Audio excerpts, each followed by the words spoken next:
우리 찬송가 19장 찬양하겠습니다.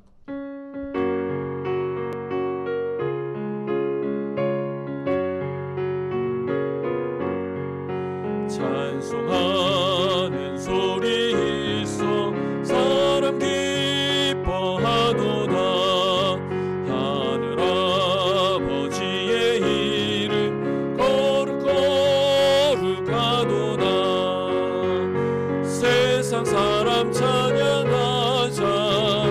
거룩하신 하나님께 할렐루야 할렐루야 할렐루야. 하나님의 나라 권세 영원토록 있도다. 하나님의 영광 나라 거룩거룩하도다. 하늘 보좌 계신 주님 세상 주관하시도다. 할렐루야 할렐루야 할렐루야. 하나님의 크신 섭리 그 뜻대로 되도다. 우리 아버지의 뜻은 거룩거룩하도다. 주여 속히 임하셔서 기쁜 나를 주옵소서. 할렐루야 할렐루야 할렐루야.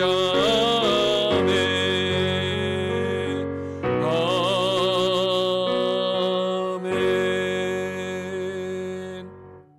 오늘 본문 말씀은 누가복음 4장 14절부터 20절까지입니다. 예수께서 성령의 능력으로 갈릴리에 돌아가시니 그 소문이 사방에 퍼졌고 친히 그 여러 회당에서 가르치심에 뭇사람에게 칭송을 받으시더라. 예수께서 그 자라나신 곳 나사렛에 이르사 안식일에 늘 하시던 대로 회당에 들어가사 성경을 읽으려고 서심해 선지자 이사야의 글을 들이거늘 책을 펴서 이렇게 기록된 데를 찾으시니 곧 주의 성령이 내게 임하셨으니 이는 가난한 자에게 복음을 전하게 하시려고 내게 기름을 부으시고 나를 보내사 포로된 자에게 자유를 눈먼 자에게 다시 보게 함을 전파하며 눌린 자를 자유롭게 하고 주의 은혜의 해를 전파하게 하려 하심이라 하였더라. 책을 덮어 그 맡은 자에게 주시고 앉으시니 회당에 있는 자들이 다 주목하여 보더라. 오늘 말씀은 너무나도 멋지고 웅장한 말씀입니다. 그래서 오늘 성경 낭독은 대한민국 최고의 성우님에게 부탁을 드렸습니다. 예수님께서는 요단강에서 세례를 받으시고 광야에서 사탄으로부터 시험을 받으신 후에 성령의 능력으로 갈릴리로 돌아오셨습니다. 예수님은 직접 여러 회당에서 가르치시고 많은 사람들로부터 칭송을 받으셨다라고 14절, 15절이 기록하고 있습니다. 예수님이 가셨다고 하는 이 회당은 과거 바벨론 포로 생활 당시에 예배를 드릴 수 없었던 이스라엘 백성들이 자발적으로 모여서 예배를 드린 그 모임이 회당으로 발전하게 된 것입니다. 당시 문헌에 따르면 회당에서 드리는 예배는 몇 가지 순서가 있는데 먼저 쉐마라고 하는 이스라엘아 들으라 라고 하는 신명기 6장을 복창했고요.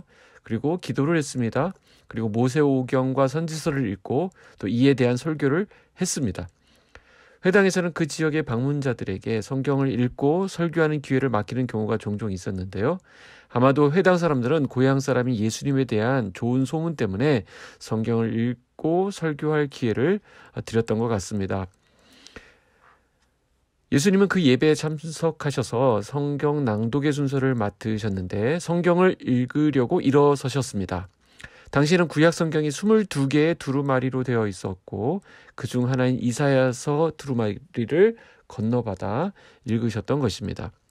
그런데 이때 예수님께서 읽으신 구약 성경 말씀이 바로 이사야 61장 1절 2절 말씀입니다.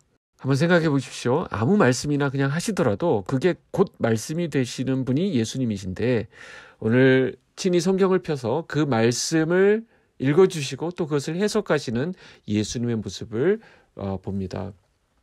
오늘 먼저 축복합니다. 오늘 성도님들 하루 우리 성도님들의 입술을 통해서 하나님의 말씀이 해석되고 또한 증거되기를 소원합니다. 18절입니다. 주의 성령이 내게 임하셨으니 이는 가난한 자에게 복음을 전하게 하시려고 내게 기름을 부으시고 나를 보내사 포로된 자에게 자유를 눈먼 자에게 다시 보게 함을 전파하며 눌린 자를 자유롭게 하고 주의 은혜의 해를 전파하게 하려 하심이라 하였더라. 예수님은 먼저 주의 성령이 내게 임하셨다라고 선포하십니다. 예수님은 성령에 충만하신 분이셨습니다. 앞에 3장에서 세례를 받으실 때 성령으로 기름 부음을 받으셨죠. 그리고 4장에서 보면 성령의 충만함을 입으시고 성령에 이끌려 시험을 받으셨습니다. 그리고 그 절정으로서 역사의 무대에 돌연히 등장하신 것입니다. 예수님은 철저하게 성령의 능력을 힘입어 활동하시고 성령의 권능으로 움직이시는 분임을 알리신 것입니다. 오늘 우리가 어떤 힘으로 살아야 되겠습니까? 바로 성령의 힘으로 사는 것입니다. 그리고 그렇게 성령이 임하신 이유에 대해서 말씀하시는데 이는 다시 말하면 예수님의 메시아적인 사역 또 구원자로서 어떤 일을 하러 오셨는지에 대한 대답이라고도 할 수 있을 것입니다. 예수님은 가난한 자에게 복음을 전하게 하시려고 기름 부음을 받으셨다라는 것입니다. 오늘 본문에서 이 가난한 자가 구체적으로 누구를 말하는 것이냐에 대해서 바로 그 답을 얻을 수 있는데 그 뒤에 보면 포로된 자에게 자유를 눈먼 자에게 다시 보게 함을 전파하고 눌린 자에게 자유롭게 하고 그러니까 여기 어떤 사람들이 나옵니까? 포로된 자, 눈먼 자, 눌린 자가 나옵니다. 그러니까 영적으로 봤을 때 가난한 자다라고 하는 것은 포로된 자, 눈먼 자, 눌린 자라는 것을 알 수 있죠. 사도행전 10장 38절에 보면 하나님이 나사렛 예수에게 성령과 능력을 기름 붓듯 하셨음에 그가 두루 다니시며 선한 일을 행하시고 마귀에게 눌린 모든 사람을 고치셨으니 이는 하나님이 함께 하셨습니다. 자, 여기 마귀에게 눌린 모든 사람이 바로 눌린 자입니다. 그러니까 포로된 자, 눌린 자 이들은 영적인 해방을 필요로 하는 자들이라는 것을 알 수 있습니다. 영적으로 포로된 자, 영적으로 눌린 자들에게 전해지는 자유는 죄와 사망 가운데 있던 우리의 영적 해방의 자유를 의미하는 것입니다. 우리는 예수 그리스도의 구속 사역으로 인해서만 참 자유를 누리게 됩니다. 구약에서 희년을 통해 실현된 해방과 자유가 있는데 예수 그리스도의 구속 사역으로 인해서 오늘날 우리에게 온전한 자유로 이어지는 것을 보게 됩니다. 또한 이것은 마지막 때에 도래할 메시아의 은혜의 해를 기다리게 합니다. 이제 눈먼 자들을 보게 되겠는데 눈먼 자들 또한 단순히 육체적으로 눈이 먼 자들을 가리키지 않습니다. 시각장애인을 말하는 것이 아닙니다. 물론 예수님은 이 땅에 계시면서 육체적으로 눈먼 자들도 치유해 주셨습니다.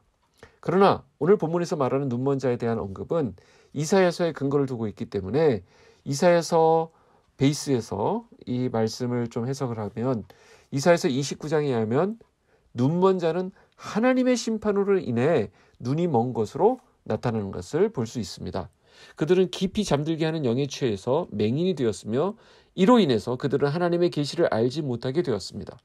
이렇게 하나님의 계시를 보지 못하는 상태, 하나님의 뜻을 깨닫지 못하는 상태가 바로 하나님의 심판을 받고 있는 것입니다. 즉 눈먼 자라고 하는 것은 하나님의 심판을 받아서 하나님의 뜻을 알지 못하고 깨닫지 못하는 그 맹인을 말하고 있다고 할 수 있습니다. 그들은 하나님의 평강의 길을 알지도 못하고요. 캄캄한 가운데 행하고 있으면서도 눈앞이 가려서 그 마음이 어두운 상태에 머물러 있는 것을 말합니다. 정리합니다. 누가 눈먼 자입니까? 오늘 예수님께서 복음의 대상으로 말씀하시는 눈먼 자들은 결코 육체적으로 눈먼 사람을 의미하는 것이 아니라 하나님의 뜻을 알지 못하는 상태의 영적인 소경을 가리키는 것임을 알 수 있습니다. 이 영적인 맹인들에게 전해지는 아름다운 소식은 단지 우리의 육체적인 치유가 아니라 하나님의 뜻을 알게 하고 죄와 사망에서 자유케 하는 영적인 고침, 또 치유, 회복이라는 것을 알 수 있죠. 그리고 이어서 주의 은혜의 해를 전파하게 하려 하심이라 라고 말씀하십니다. 이 은혜의 해는 이스라엘의 안식년과 희년을 연상시킵니다. 이때 포로된 자들과 갇힌 자들에게 바로 온전한 자유라고 하는 최고의 은혜가 주어지기 때문입니다. 예수님께서 회당에서 읽으신 구절은 바로 예수님의 구원 사역의 구체적인 내용인 것이죠. 예수님께서 회당에서 읽으신 이 구절은 바로 예수님의 구속 사역의 구체적인 내용을 담고 있습니다. 예수님에 의해서 선포된 이 풍성한 은혜는 십자가에서 시작되었고 다시 오시는 날 비로소 완성될 것입니다. 우리는 이미와 아직 사이에서 살아가고 있습니다.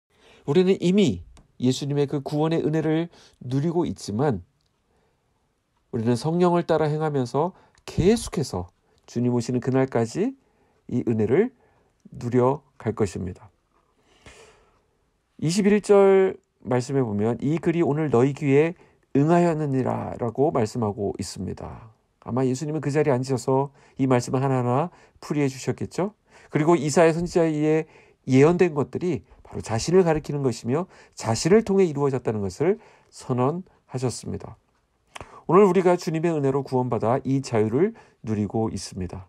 여전히 우리를 사로잡고 있는, 또 우리를 억누르고 있는, 그리고 우리를 눈멀게 하고 있는 세상 것들과 죄의 욕망들에 끌려다닐 것이 아니라 예수의 이름으로 자유를 선포하고 진리 안에 풍성한 자유, 사랑, 기쁨, 이 모든 것들이 충만하게 누려지는 하루가 되기를 주님의 이름으로 축복합니다.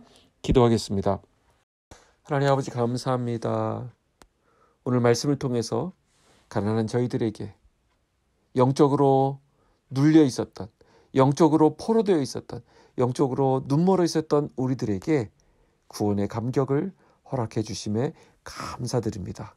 이 구원의 감격을, 이 기쁨을, 이 풍성함을 우리가 충만히 누리게 하여 주시옵소서.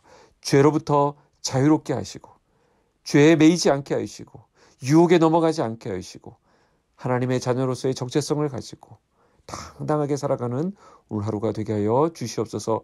오늘 우리의 입술을 통하여 하나님이 증거되고 예수 그리스도가 소개되는 성령의 열매들이 나타나는 그런 하루가 되기를 원합니다.